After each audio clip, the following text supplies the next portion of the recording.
भारतीय संस्कृति में यज्ञ, योग एवं आयुर्वेद जैसी अमूल्य विद्याएं हैं, जिसका मूल है वेद। इतिहास की ओर दृष्टि डालें तो भगवान राम, भगवान कृष्ण से लेकर राजा महाराजाओं, ग्रामवासियों व अरण्यवासी ऋषियों की कुटियों तक नित्य व नैमित्तिक यज्ञों का प्रचलन देखने को मिलता है।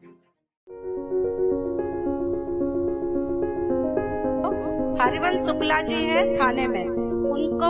हमने बोला माथेरान शिविर में आप आइए। बोले हमारी धर्म पत्नी 2 साल से बहुत बीमार है, उनको छोड़ के हम नहीं जा सकते हैं। तो हमने बोला क्या तकलीफ है, तो उन्होंने तकलीफ बहुत गिनाई। अभी हम डॉक्टर तो है नहीं, जानते भी नहीं कि क्या तकलीफ है। तो हमने बोला कि आप यज्ञ क्यों नहीं करते हैं? बोलते नहीं आता हमको। तो हमने बोला हम आकर सिखाएं आपको, हम बताएं जितना हमको आता है। तो हम बताते हैं, सब सामान भी लाए। तो बोलते अच्छा लाए। तो वो उन्होंने बताया घर जाकर कि उनकी पत्नी को जो तकलीफ है मनके में, उनको D11 और D12 के बीच में उनको इन्फेक्शन हुआ है। और जब भी उन्होंने डॉक्टर को दिखाया तो डॉक्टर ने उनको बताया इस बीमारी को ठीक होने को 3 से 4 साल लगेंगे। तो हमने बोला ठीक है, हम योग तो आप कर ही रहे हैं और योग इनको कराइए और इनको ये यज्ञ आरंभ कीजिए। तभी उन्होंने यज्ञ आरंभ किया और 6 महीने के बाद उनको उसको पूर्णतः आराम मिल गया। जो इन्फेक्शन था डॉक्टर ने बताया कि इससे टीबी होने की संभावनाएं ज्यादा है। तो उन्होंने अभी 6 महीने के बाद जब उनकी रिपोर्ट निकाली तो वो पूरा एकदम ठीक हो गया है और 6 महीने में उनको आराम मिला। डॉक्टर ने बोला अब ये पूर्णतः स्वस्थ है। तो ऐसा लाभ है।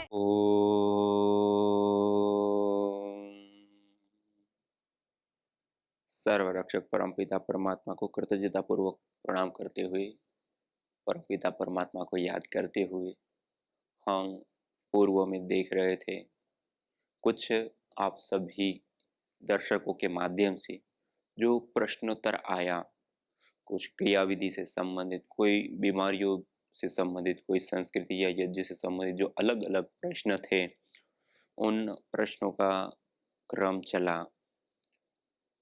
और उसके बाद कुछ एक छोटा सा शिविर। आज हम कुछ यज्ञ से संबंधित महत्वपूर्ण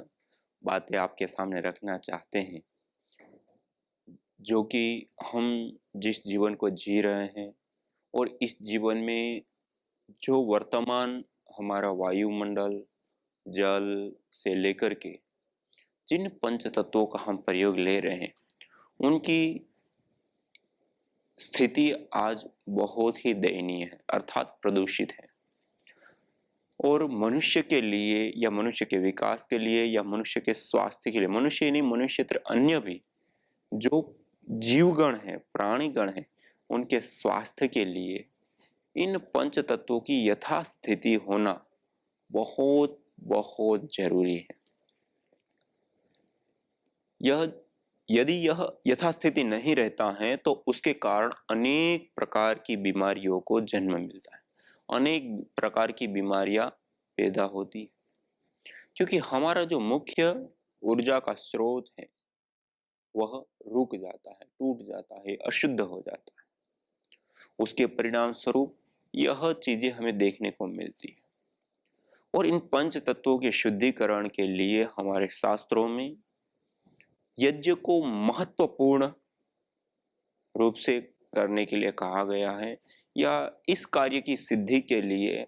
कुछ औषधीय द्रव्यों को अग्नि में डाल करके उसका प्रयोग लेने के लिए कहा गया है। जैसे अभी वर्तमान में जिस प्रकार से वायु प्रदूषण फैल रहा है और जिस प्रकार से हो चुका है, तो शहरों में रहने वाले लोगों की स्थिति ऐसी हो जाती है कि गले में जलन होना, नासिका में जलन होना, या इससे अतिरिक्त आंखों में जलन से लेकर के जल्दी से बालों का गिरना, सफेद होना से लेकर के नर्वस सिस्टम वीक हो जाना, मस्तिष्क की कोशिकाओं का नष्ट होना, और जो स्मृति शक्ति के ह्रास के साथ साथ मस्तिष्क की अनेक प्रकार के रोगों को पैदा करने के साथ साथ हमारी लंग्स से संबंधित समस्या, अस्थमा, दमा जैसी खतरनाक बीमारी बचपन से ही हो जाती है। इस प्रकार के अनेक लक्षणों से युक्त जो वायुमंडल है, अर्थात जिस वायुमंडल में हम श्वास लेंगे, जिस वायुमंडल में हम रहेंगे, वो यदि अशुद्ध है तो ये सारे अस्थमा, दमा, श्वास, दम घुटना से लेकर के आंखों में जलन से लेकर के बालों के ऊपर असर पड़ने से लेकर के हमारी बुद्धि के ऊपर तक असर पड़ता है। इस प्रकार की जब समस्या आती है तो उस समय हम क्या करें? तो उसके लिए चरक संहिता आदि जो आयुर्वेद के ग्रंथ है उसमें भी ऐसी स्थिति का वर्णन सामने आता है और कहा गया है कि जिसमें पंछी उड़ने से जो श्रम होता है उस थकान से गिर जाते हैं, अर्थात जल्दी से वो वायु प्रदूषित होने के कारण वो आकाश मंडल में नहीं उड़ पाते, कमजोर हो जाते हैं। मनुष्यों का गला, नासिका आदि में जलन तथा बालों की जैसे मैंने समस्या बताई और उसके साथ साथ लंग से संबंधित दम घुटना आदि ऐसी जो समस्याएं होती हैं जिस वायुमंडल में रहने से उसको प्रदूषित वायु माना, विषैला वायुमंडल माना। उस विषाक्त वायु से मुक्ति पाने के लिए वहां पे हरिद्रा, लाक्षा, अतीस, हरितकी, मोथा, हरेणुका, इलायची, लौंग, दालचीनी, वच, कूट, ये कुछ जड़ी बूटियों का वहां वर्णन किया गया। ये कुछ जड़ी बूटियों को लेकर के सम्मिश्रण करके उसको अग्नि में जलाया जाए, अंगारों के ऊपर डाला जाए, दोनों रूप में, एक तेज अंगारों में जलाना और एक अंगारों के ऊपर डालना। यदि उसके ऊपर हम उसका प्रयोग करते हैं तो उससे निकलने वाली जो गैसें हैं वो वायुमंडल के अंदर जाकर के उस वायुमंडल के अंदर व्याप्त जो विषाक्तताएं हैं उन विषाक्तताओं को खत्म करने का, दूर करने का, उसमें जो जहरीलापन है उसको रोकने का कार्य करती है और जो विषैलापन हो चुका है उसको भी दूर करने का कार्य करती है। इतना ही नहीं, जो विषैलापन गैसों के कारण है उसको तो दूर करती ही करती है, लेकिन उसके साथ साथ जो अन्य गैसें हैं, उसके साथ साथ जो अन्य प्रदूषण है, चाहे वह रेडिएशन हो तो उसे रेडिएशन को भी कम करने का कार्य करती हैं और उसके साथ साथ माइक्रोबायोलॉजिकल प्रदूषण, जिसको हम बैक्टीरिया, वायरस, फंगस जन्य जो बीमारियां कहते हैं, जिसके कारण से अनेक प्रकार की बीमारियों को पैदा करते हैं या प्रभाव पड़ता है हमारे तन, मन, प्राण, पर्यावरण के ऊपर। और आज 2 करोड़ से अधिक लोग ऐसे हैं जो इन सूक्ष्म जीवों से होने वाले इन्फेक्शन बीमारियों के कारण जान से अपने हाथ धो बैठते, मौत के मुंह में समा जाते। तो ऐसी जो बीमारियां हैं उससे भी वो बचाने का कार्य करता है। हमने यहाँ पे पतंजलि योगपीठ, पतंजलि रिसर्च इंस्टीट्यूट में हमने इसके ऊपर भी परीक्षण किए, देखी कि क्या होता है वास्तव में। तो हमने माइक्रोबायोलॉजिकल प्रदूषण के ऊपर जब देखा तो कुछ जड़ी बूटियां ऐसी हैं उसमें जिन जड़ी बूटियों को जलाने पर और उसका धूम्र देने पर जो हानिकारक बैक्टीरिया होता है वह बैक्टीरिया ग्रोथ नहीं करते, बैक्टीरियोस्टेटिक जिसको रिजल्ट कहते हैं। अर्थात कुछ जड़ी बूटियां ऐसी है जिसका धूम्र करने से ना तो बैक्टीरिया आदि मरते हैं और ना तो वो बढ़ते हैं, अर्थात यथास्थिति जो पहले होंगे उतने ही उतने रहे। और कुछ द्रव्य ऐसे होते हैं जिन द्रव्यों को डालने पर वह बैक्टीरिया हर प्रकार के जो हानिकारक जीव है वो बिल्कुल मर जाते, किल कर देते, साफ कर देते, नष्ट हो जाते। जैसे घृत का धूम्र है, गो घृत का धूम्र, इसी प्रकार वच का धूम्र है, लाक्षा का धूम्र है,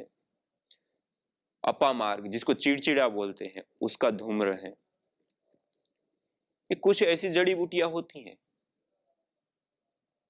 जिसका धूम्र वायुमंडल को शुद्ध करने में या सरफेस के ऊपर या अन्य जगह पे जो बैक्टीरिया रहते हैं उन बैक्टीरियाओं को बिल्कुल साफ कर देते हैं, नष्ट कर देते हैं, जिसके कारण 2 करोड़ से अधिक लोग मर रहे हैं। यदि हम अपने घरों में प्रतिदिन घृत का धूम्र करते हैं या फिर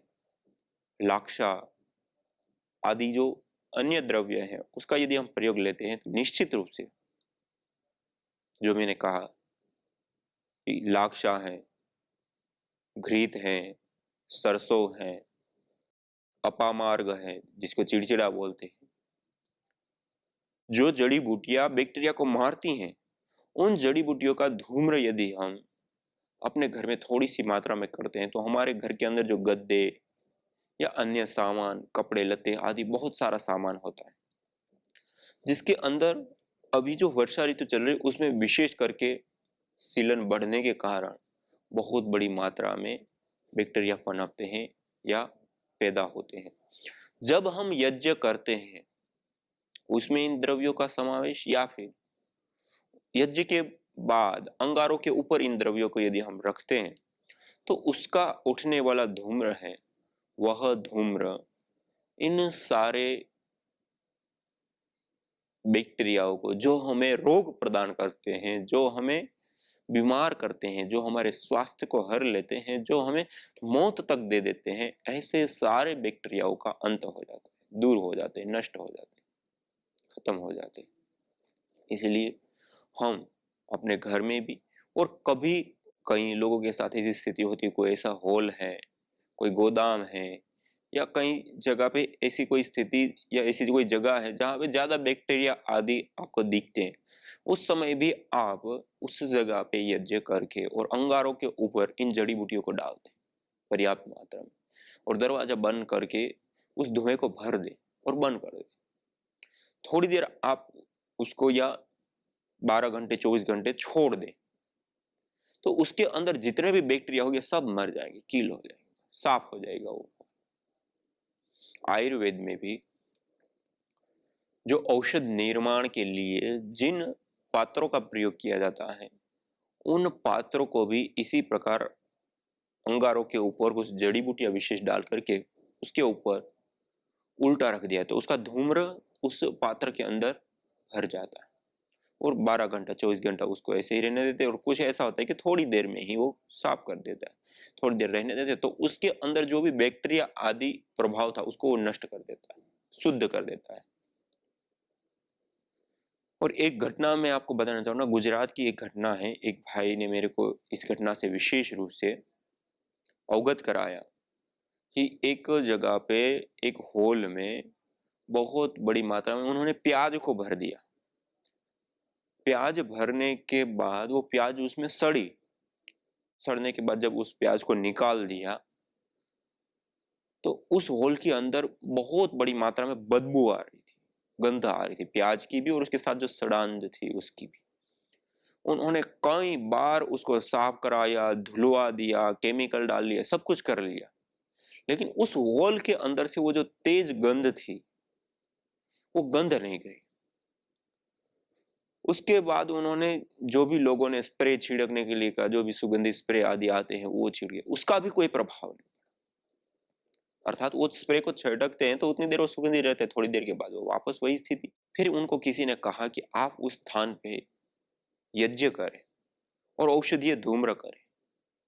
उन्होंने बहुत सारी चीजें अपना ली लेकिन उसको वो ठीक नहीं कर पाए तो उन्होंने फिर इसका भी प्रयोग किया। आप आश्चर्य करेंगे, एक बार वहां पे दरवाजे बंद रख करके खिड़की आदि थोड़ा खुला रखते हुए 1 घंटे यज्ञ किया।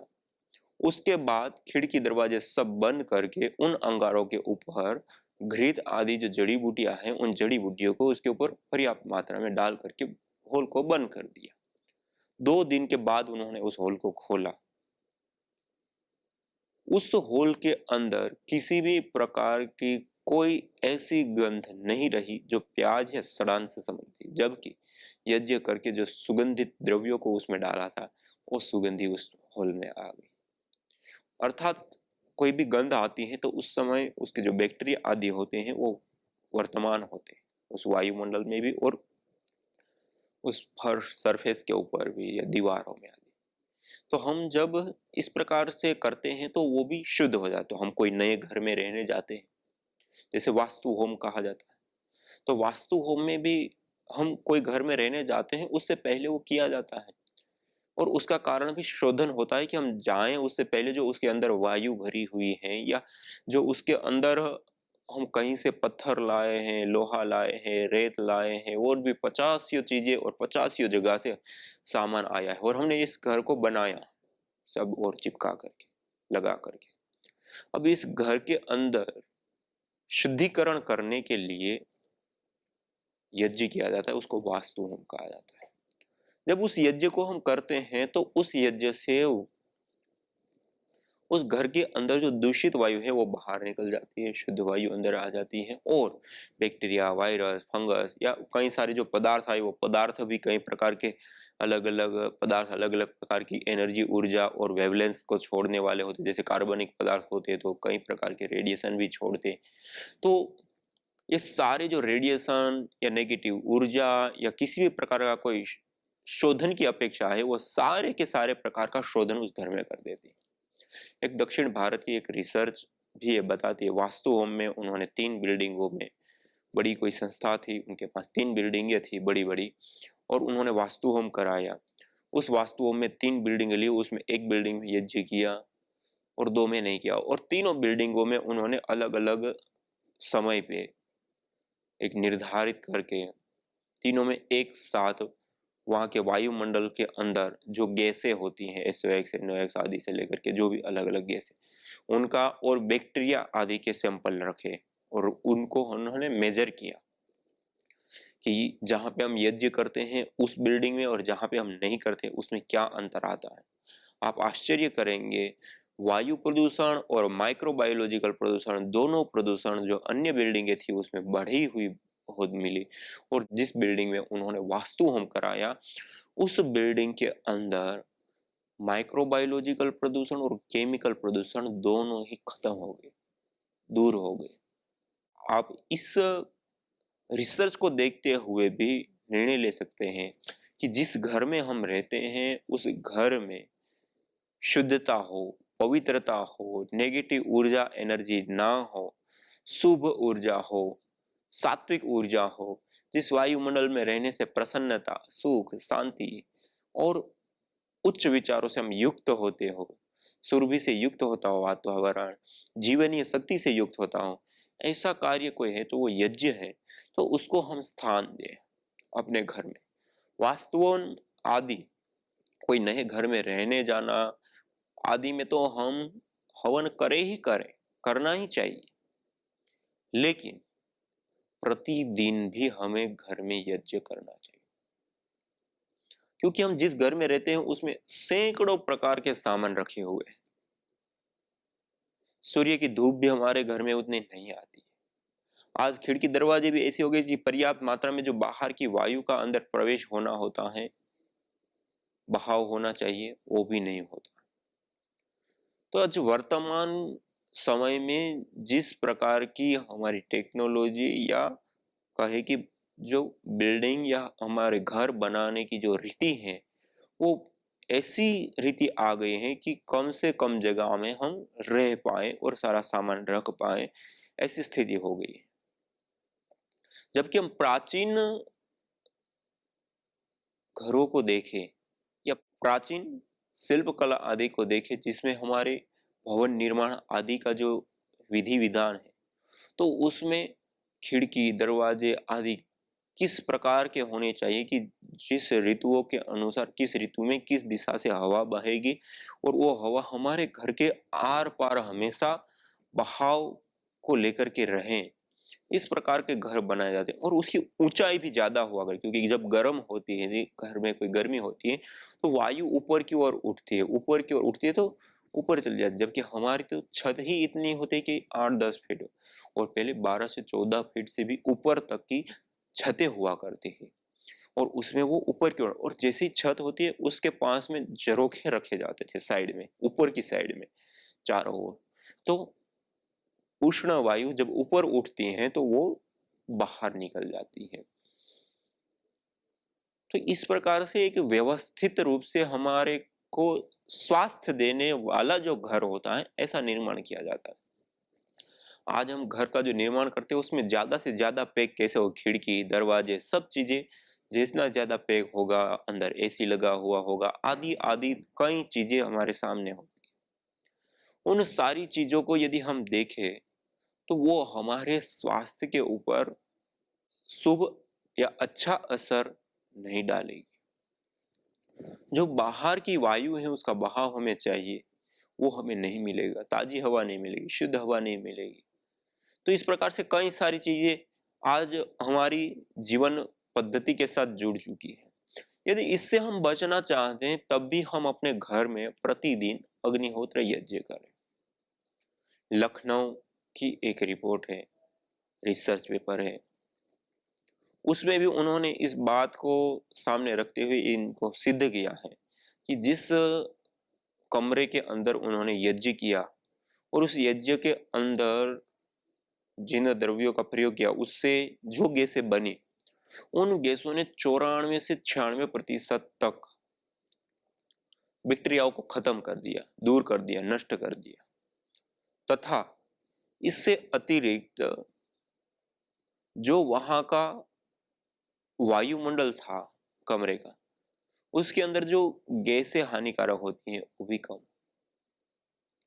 और वो जो कमरे के अंदर बैक्टीरियाओं का लेवल है वो उन्होंने 1 महीने तक मेजर किया। कमरा खोल देने के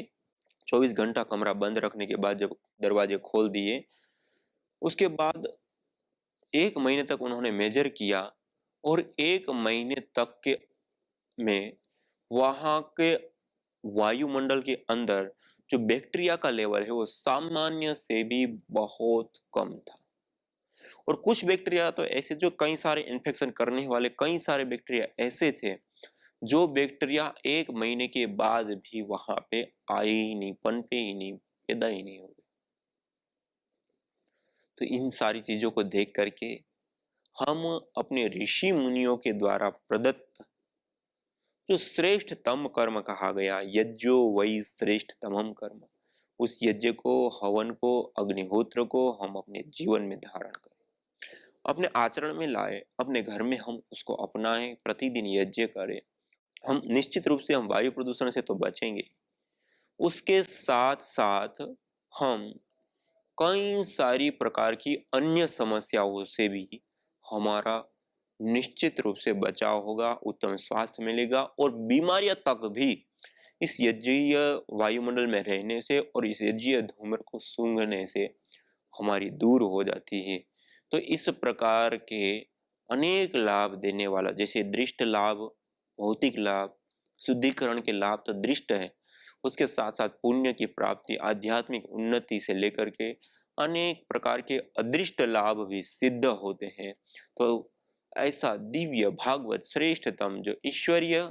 पूजा का एक सबसे श्रेष्ठ साधन, जो हमारी पूजा पद्धति का मूल केंद्र यज्ञ है, उसको हम अपने जीवन में अपनाएं और औरों को भी अपनाने के लिए प्रेरित करें। आज इतना ही, इसी के साथ ओम शांति।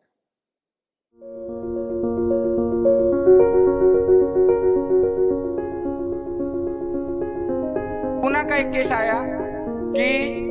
7वें महीने में गर्भ के अंदर बच्चा एकदम निष्क्रिय हो गया था, छोटा हो गया था पूरा, और डॉक्टर ने बोला कि अब तो अबॉर्शन करना पड़ेगा इसका। वहां से फोन आया तो हमने डॉक्टर तारा सिंह जी जो आपके बीच में है यहाँ पर, उनसे बात की तो उन्होंने बोला कि उनको यज्ञ कराओ। लेखा माता जी के माध्यम से, डोंबिवली से उनसे बात हुई तो नीचे यज्ञ के हवन कुंड के नीचे उसमें ड्राई फ्रूट का लेवल बिछाया गया, सभी तरह के ड्राई फ्रूट उसमें लगाए गए और फिर यज्ञ चालू किया। देखिए 2 महीना यज्ञ करने से वो बच्चा वापस पुष्ट हो गया और नॉर्मल डिलीवरी हुई उसकी, और प्रॉपर वजन जो होना चाहिए 2 किलो 900-800 ग्राम, वो उसने बच्ची को जन्म दिया। मेरी माताजी आज 84 इयर्स की हैं, 3 बार पैरालिसिस हो गया, हमने 3 बार उसको ठीक कर लिया। आज वो अपने पैरों पे चलकर जाते हैं। रोज यज्ञ हमारे साथ में सोफे पे बैठ के सब सुनते हैं, उनको पूरा यज्ञ याद है। लेकिन एक भी परिवार का मेंबर, जब से हम आज 5 साल से यज्ञ कर रहे हैं, हमारा एक भी फैमिली मेंबर आज हॉस्पिटलाइज नहीं है,